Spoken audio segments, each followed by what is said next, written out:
किस तरह संगठन को आगे बढ़ाइए वो बताएं। सर, ये तो बहुत बड़ा सवाल आपने किया है। संगठन चूँकि बहुत मैंने स्थिति उसका बहुत मजेदार में है और भारती जी ने हम पर भरोसा जताया है। तो सच्चाई यही है कि आप लोग भी जानते होंगे कि किसी भी पार्टी का रीढ़ जो होता है वो कार्यकर्ता होता है।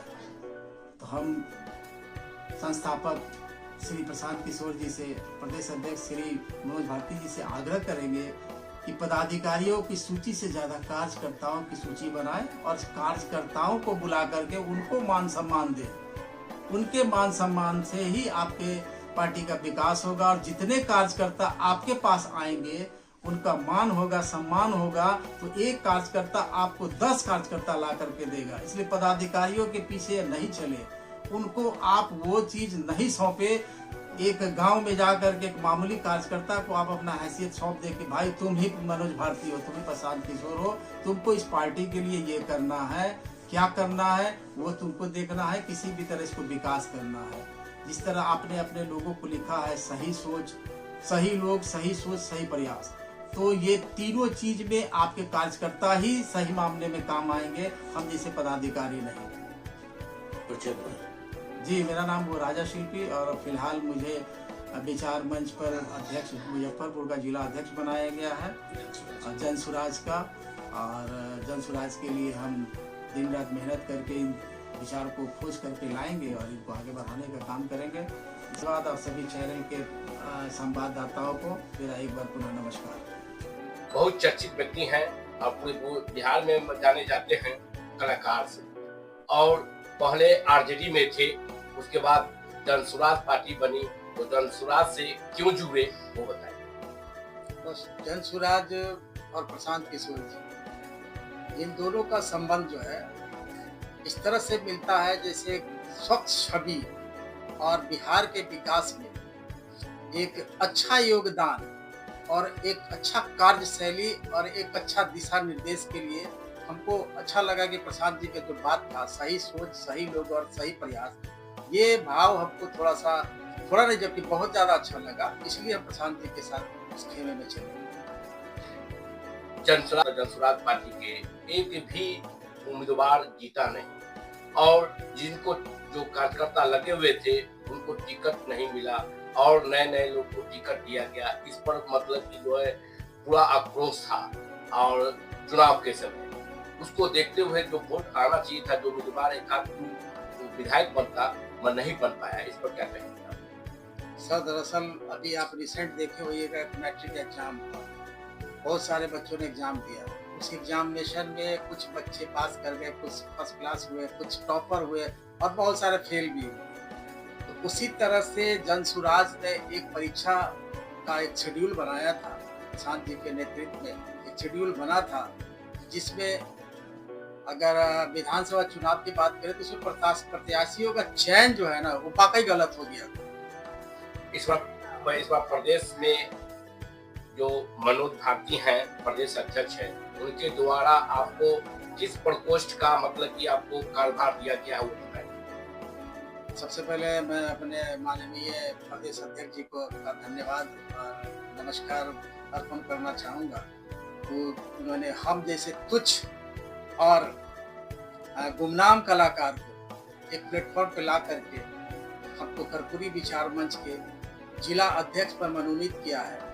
और मनोज भारती जी के बात में एक ऐसा शालीनता और एक ऐसा डेवलपमेंट की बात है कि वाकई लगता है कि वो IAS अफसर की तरह हैं और IAS अफसर तो थे भी वो।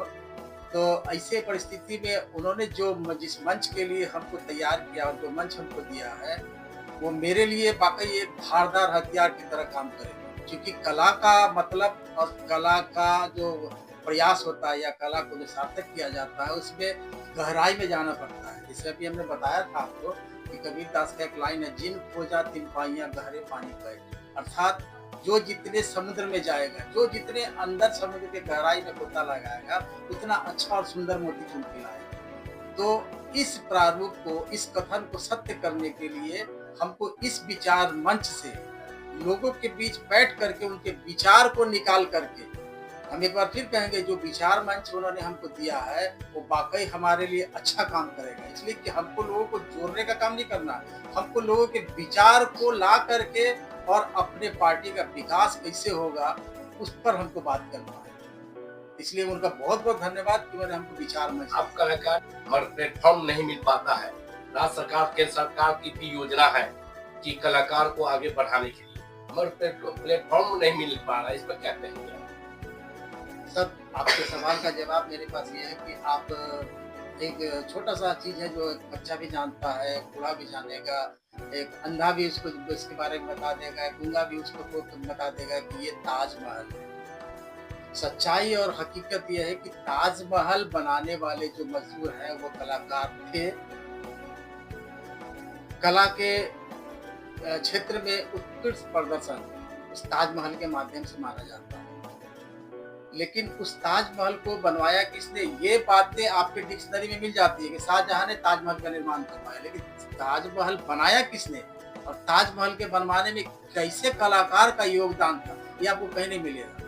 उसी तरह अभी बिहार ही नहीं, पूरे देश प्रदेश में ट्रेडिशनल आर्ट से जुड़े हुए, परंपरागत आर्ट से जुड़े हुए बहुत सारे ऐसे कलाकार हैं जो गुमनाम हैं, जो बगैर डिग्री के भी एक ऐसा कलाकृति को रचने का उनके पास अपना एक सोच है, एक क्षमता है, जो अच्छे डिग्रीधारी कलाकार उस चीज को नहीं कर पाए।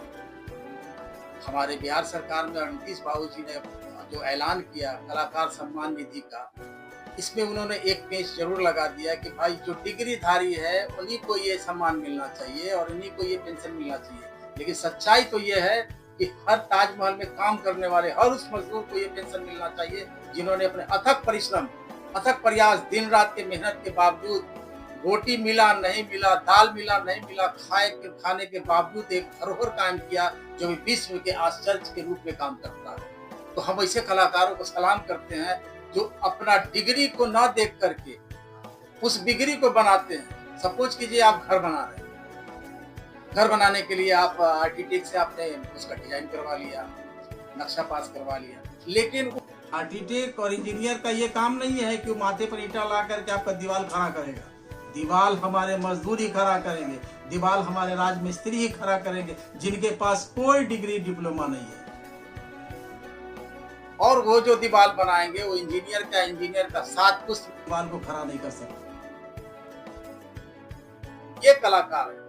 और जब घर बनकर तैयार हो जाता है, सब कुछ रेडी हो जाता है, घरवास का समय आता है, तो आप जैसे लोग इंजीनियर साहब को बुलाइए जरूर, उनको काट देते हैं। लेकिन उस गरीब मजदूर को, उस राजमिस्त्री को, उस बढ़ई मिस्त्री को, इस इलेक्ट्रीशियन को, उस टाइल्स मिस्त्री को, उस पेंटर को भूल जाते हैं जिन्होंने अपना दिन रात मिला करके आपके महल को खड़ा किया है।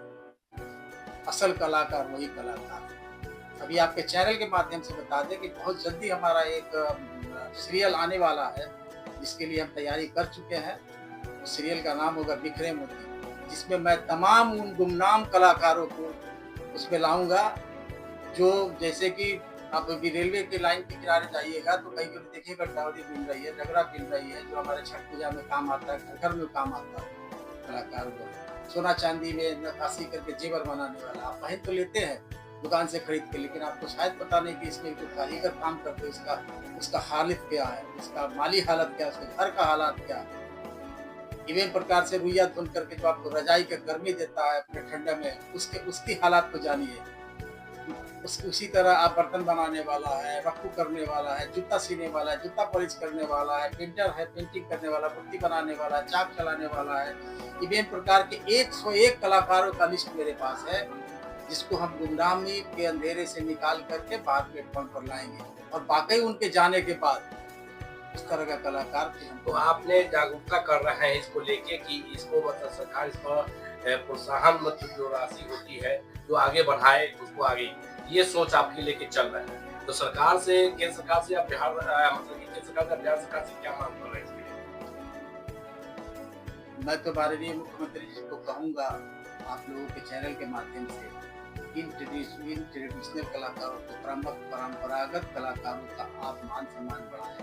न 3000 दे करके उनको मात्र 500 रुपये का ही मासिक पेंशन दे, ताकि वो दवा खरीद सके।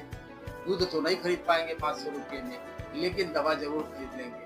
और ये परंपरागत शिल्पी आपके क्षेत्र से, आपके शहर से, आपके प्रदेश से चले जाएंगे तो आप फिर से उस डिग्रीधारी कलाकार को खोजते रह जाइएगा और आपको सिवाय मधुबनी के कुछ नजर नहीं आएगा। मधुबनी पेंटिंग जो बना रहे हैं, जिनकी कीर्ति आप देश विदेश में एकदम प्रख्यात हो रहा है, उसको अवार्ड पे अवार्ड मिल रहा है, उसमें कौन डिग्रीधारी है?